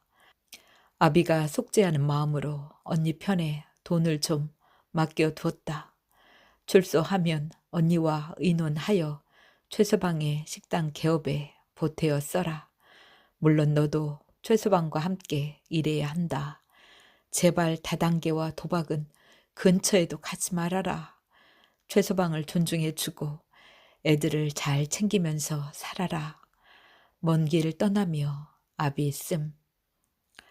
박정재는 눈물을 닦으면서 세 번째 편지를 펼쳤다. 현기야, 미안하다. 항상 말수가 너무 적고 자신의 의사 표시를 제대로 안 하는 내 성격을 걱정했었다. 이번 일도 억지로 참다가 욱 터지는 그 성미 때문에 일어난 거야. 내 매형에게 정중하게 사과하고 누나들 말을 잘 들어라. 특히 큰 누나는 너희 엄마만큼 지혜로우니 말을 잘 들어라. 이번 일은 비싼 공부의 기회로 생각하고 앞으로는 매사에 조심하기 바란다. 술을 최대한 줄이고 음주 운전은 절대 하지 마라. 대인 관계에서는 쉽게 흥분하지 말고 자기 생각을 예의 바르게 표현해라. 애들 잘 키우고 열심히 살아라. 사랑한다, 내 아들. 널 걱정하며 아비 씀. 박정재는 편지를 모두 봉하여 옆자리에 놓았다. 생전에 아내가 항상 앉아 썼지만 지금은 편지 3통만 오독하니 앉아있다. 박정재는 차창을 모두 올리고 안에서 문을 잠갔다. 그리고 번개탄에 불을 붙였다. 번개탄에서 연기가 조금씩 피어오를 때 그는 갑자기 생각난 듯이 중얼거렸다. 아차, 명호에게도 마지막 인사는 해야지. 제일 고마운 친군데. 박정재는 스마트폰에 카톡으로 글을 보냈다. 친구, 평생 동안 고마웠네. 난 마누라 만나러 가야겠어. 우리 아이들 한 번씩 챙겨봐 주게. 잘 있게. 자넨 정말 좋은 친구였어. 시간이 조금 흐르니까 차 안에 연기가 많아지고 가스 냄새가 짙어졌다. 전화벨 소리가 들렸지만 받지 않았다. 가슴이 조금씩 답답해왔다. 언제 들어왔는지 파리 한 마리가 힘을 잃고 비실 댄다. 녀석은 편지 봉투 쪽으로 기어가면서 마치 거기에 가면 무슨 희망이라도 있을까 생각하는지 힘들게 움직인다. 파리 네가 먼저 죽을까? 내가 먼저 죽을까? 너에게 미안하지만 지금 창문을 내릴 수는 없어. 바람 통하면 안 돼. 너는 내 마지막 길동무니까 조금 후에 나하고 같이 하늘문 열자꾸나. 혼자 이런저런 생각을 하는 동안에 연기는 더 많아졌다. 눈이 따갑고 기침이 터졌다. 죽는 게 참 어렵다고 생각되었다. 그런 와중에도 어떤 개그 장면이 생각났다. 네가 자살하겠다고? 안 돼. 함부로 죽지 마. 알았어. 알았다고. 만약 스스로 목숨 끊는다면 내가 널 콱 죽여버릴 거야. 어지럽고 기침과 눈물이 쏟아지는 중에도 엉뚱한 기억이 나서 쿡쿡 웃었다. 바로 그때 카톡음이 들렸다. 무심코 열었다. 오랫동안 몸에 밴 습관적인 동작이었다. 아버지, 저 병아리예요. 강명호 아저씨 전화 받았어요. 거기 어디세요? 제가 모시러 갈게요, 아버지. 병아리 뽀뽀 기억하시죠? 병아리 뽀뽀. 그래, 맞아.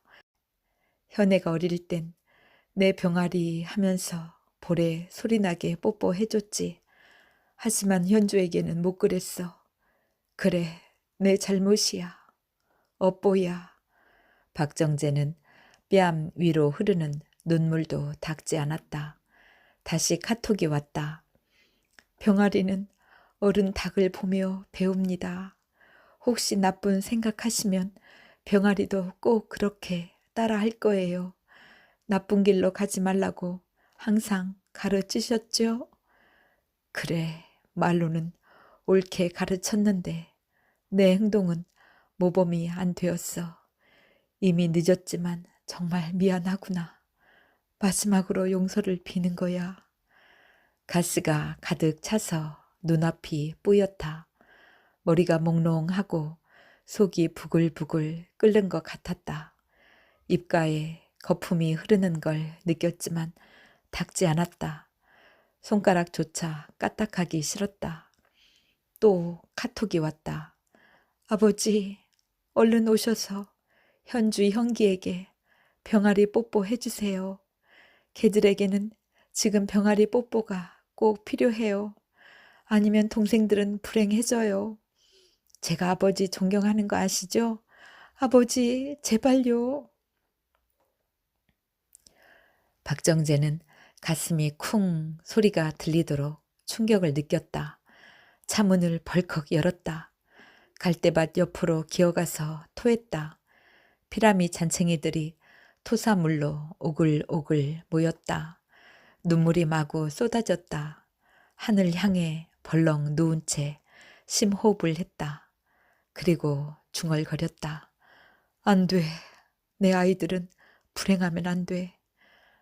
박정재는 엉금엉금 기다시피 차에 가서 번개탄을 꺼냈다. 편지를 찢어서 번개탄에 모두 태웠다. 까만 종이재가 소슬바람 타고 하늘로 올라갔다. 해방의 춤이라도 추는 것 같았다. 박정재는 현애에게 전화했다. 현애야, 미안하다. 이제 괜찮아. 아버지, 지금 어디세요? 빨리 오세요, 네? 현애는 입이 바싹 탔다. 주체할 수 없는 눈물이 볼을 타고 흘러내렸다.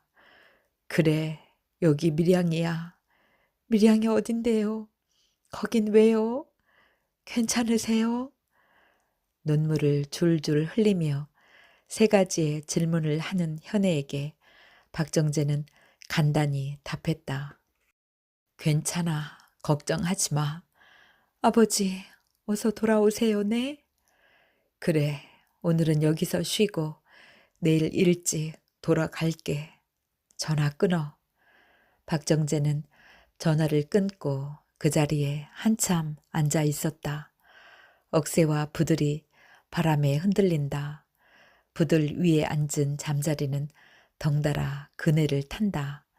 잠자리를 보던 그가 갑자기 차로 돌아갔다. 아내의 자리에는 아까 그 파리가 보이지 않았다. 주변을 샅샅이 찾아도 안 보였다. 어디로 갔지? 살아서 날아갔나? 혹시 아까 태운 편지 봉투들 사이에 있었을까? 그렇다면 저절로 다비장이 되었군. 박정재는 잠깐 합장을 했다. 파리 보살님 해탈하소서. 박정재는 천천히 차를 몰았다. 4년 전에 아내와 함께 갔었던 표충사 근처 민박집으로 향했다.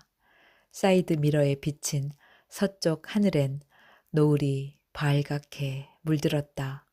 홍시의 속살처럼 깨끗이 붉었다. 우린 살아가면서 얼마나 많은 헛발질을 하고 있을까요? 저도 많은 헛발질 속에 살아왔음도 고백합니다. 돌아보면 어떻게 저런 행동을 할 수 있을까 하는 일을 했던지요. 그래서 인생에 오르막 내리막이 있다는 거겠죠. 우스갯소리이긴 하지만 여자에게 노후에 필요한 것 5가지는 돈, 딸, 친구, 건강, 찜질방이며 남자에게 노후에 필요한 5가지는 부인, 아내, 옆편내, 애들 엄마, 집사람이라고 합니다. 남자들이 아내에게 잘해야 할 이유가 여기 있겠지요. 그러나 여자 남자를 따질 것 없이 현재 지금 내 옆에 있는 배우자에게 최선을 다하는 것이 행복한 노후의 첫걸음이 아닐까 합니다. 감사합니다. 다음에도 좋은 작품으로 찾아뵙겠습니다.